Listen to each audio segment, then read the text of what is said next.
Okay, so I'm going to show you all the how I power the room and how I ran new receptacles and new lights to the room.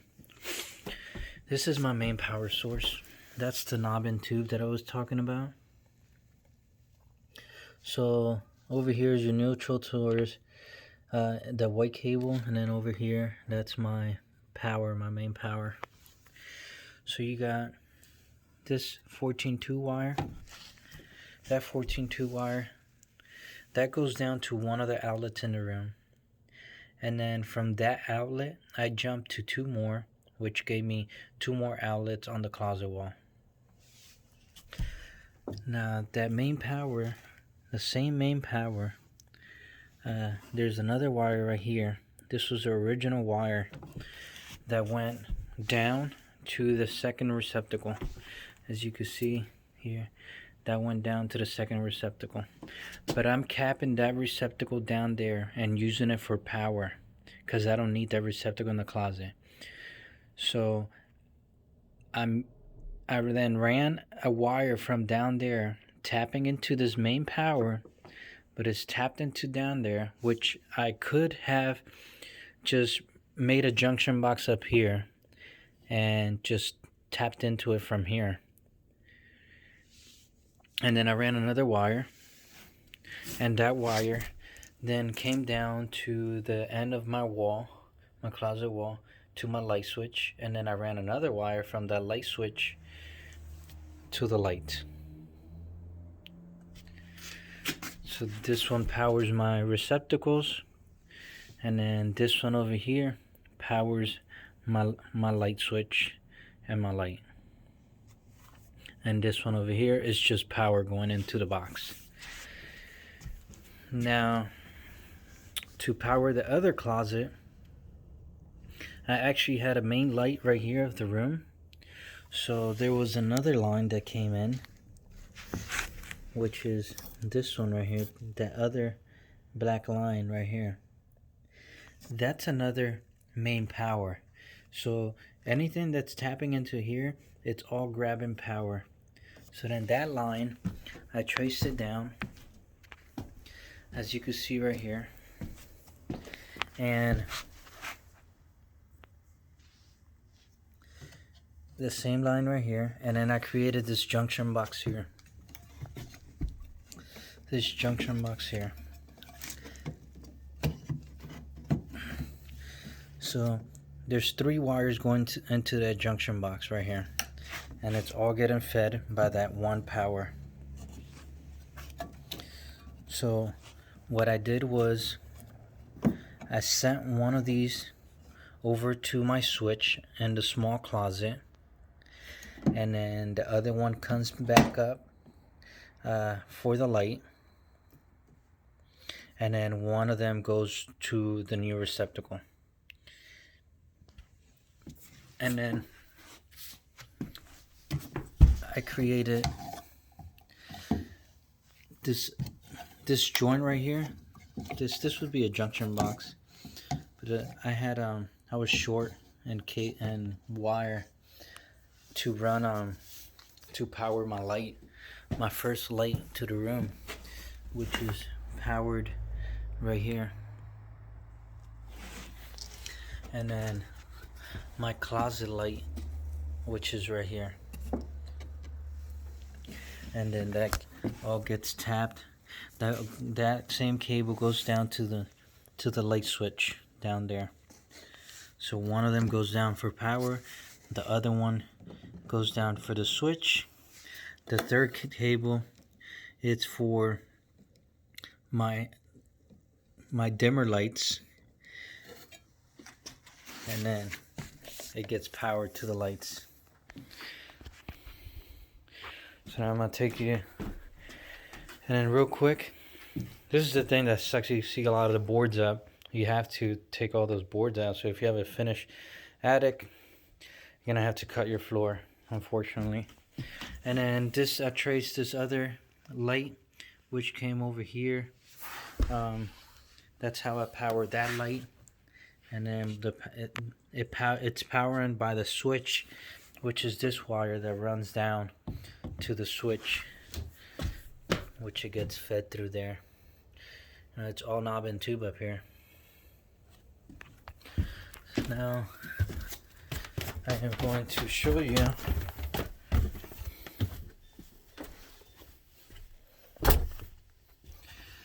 now. It will make a lot more sense once you see this. So the one that we were just talking about, that's the light coming from the power source right above me. It came down and gets powered by this switch.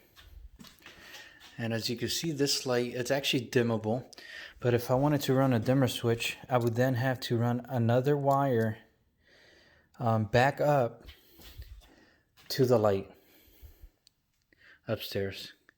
But this actually has two settings. It has regular, you turn it off, and then you turn it back on, and it has a night light. Turn it off, turn it back on, and it has a regular light.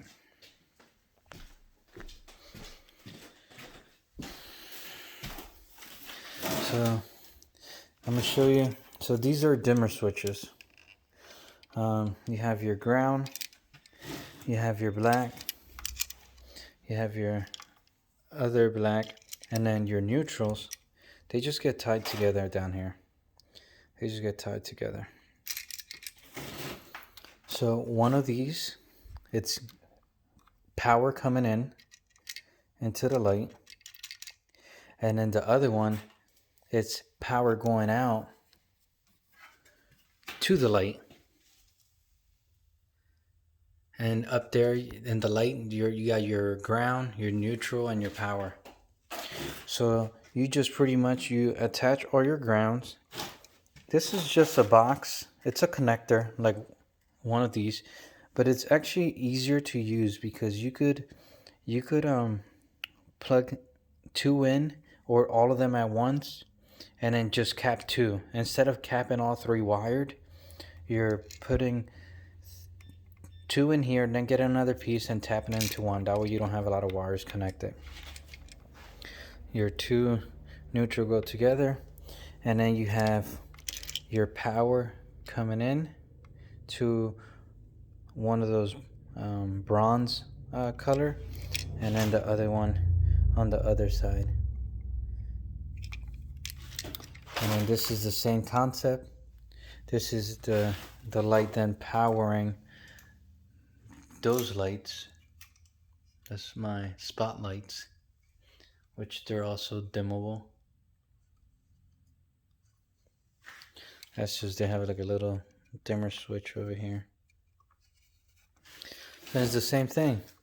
So one of these cables over here is my power going in, and then the other one is my power going out, going upstairs. Gets wired the same way. Your neutrals don't go to anything, they just get attached together. Your ground get attached together. This one actually, the ground is not attached to the switch, is actually attached to the actual housing, if anything. So it's getting grounded by there. And then you got your two blacks that connect to the sides. And then I ran another wire into that junction box that I showed earlier upstairs, and that's just getting power from down there and feeding it into my receptacle. And the receptacles are pretty simple to wire. You got your ground, which is copper to grain, and you got your neutrals, which is that silver, and then you got your power, which is your gold. So if I wanted to tap into another, if I wanted to add another receptacle, I could just tap into here, into these. So now I'm going to show you the main outlets in the other side of the room, which is going to be in the closet. So I use that one and I tap into here. So this is how you tap into to get more than one outlet. So you could use a regular connector to connect all your grounds, or you could use these boxes, which, as you can see, it has 3 prongs. So you plug in your 2 grounds, and then you create like a pigtail, and get your other ground and connect it to your ground. Your two neutrals get attached, and then your two powers get attached. Then that wire goes to another switch, or to another outlet I should say, and the same thing. But in here, since this is the end, I just have one ground, my one neutral, and my one power. Now the switch, here's the switch. So you got one line as your power coming in, and the other one's your power going out to the light. So this is just a regular single pole switch. So you connect your grounds together. You connect your two powers. Remember, power going in and power going out, and then your whites go together. That's the light up there. And like I said, this was my main outlet. That's the one that's feeding the other two outlets on the other side. And the junction box is somewhere around here. I still gotta pop it out. And that's it.